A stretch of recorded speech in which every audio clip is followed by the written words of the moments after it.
ఇన్ని దినాలు అధికారంలోండి ఇప్పుడు ఓడిపోయి ఇంటికి పోయేటప్పుడు ఇన్ని దినాలు వాడుకున్న ఎమ్మెల్యే క్యాంపు కార్యాలయాల ఆఫీసులో ఉన్న సామాను మొత్తం సర్దుకపోతారట బీఆర్ఎస్ వాళ్ళు. ఇక నిన్న మొన్న అట్లనే జిల్లాలల్లో జరిగితే ఇప్పుడు హైదరాబాద్లో జరిగిందుల్లా. మరి ఆ ఉత్తమ మాజీ మంత్రి గారు ఎవరో చూడుర్రి.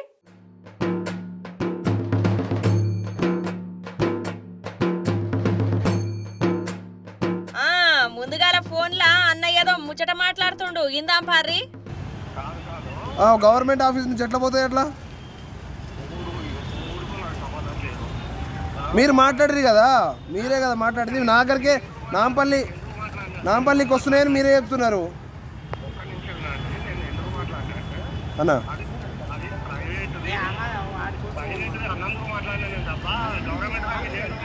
మరి ఇక్కడ ఉన్నటువంటి ఆఫీసర్లు రాసియాలి కదా మీకు, ఇది మాకు సంబంధం లేదు మా పేషిక్ అని చెప్పి. వితౌట్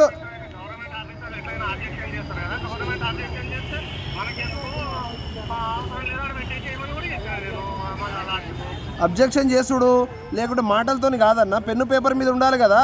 నిన్న సిఎస్ గారు ఎందుకు చెప్పారు మరి అట్లా? ఎవ్రీథింగ్ మాకు ఇంటిమేషన్ మీరు అన్న చెప్పండి.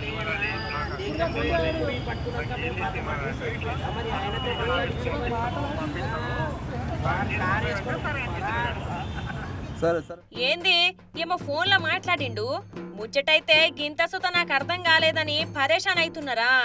ముచ్చటేందో నేనే క్లియర్ కట్ గా చెప్తా, జర నిమ్మలంగినుర్రి.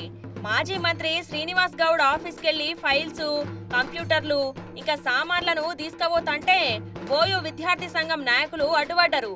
రవీంద్ర భారతిలా శ్రీనివాస్ గౌడ్ కార్యాలయానికి బుధవారం పొద్దుగాల కొందరొచ్చి ఒక బండ్ల ఫర్నిచరు, ఫైల్స్, కంప్యూటర్లను తీసుకుపోనికే చూసిర్రు.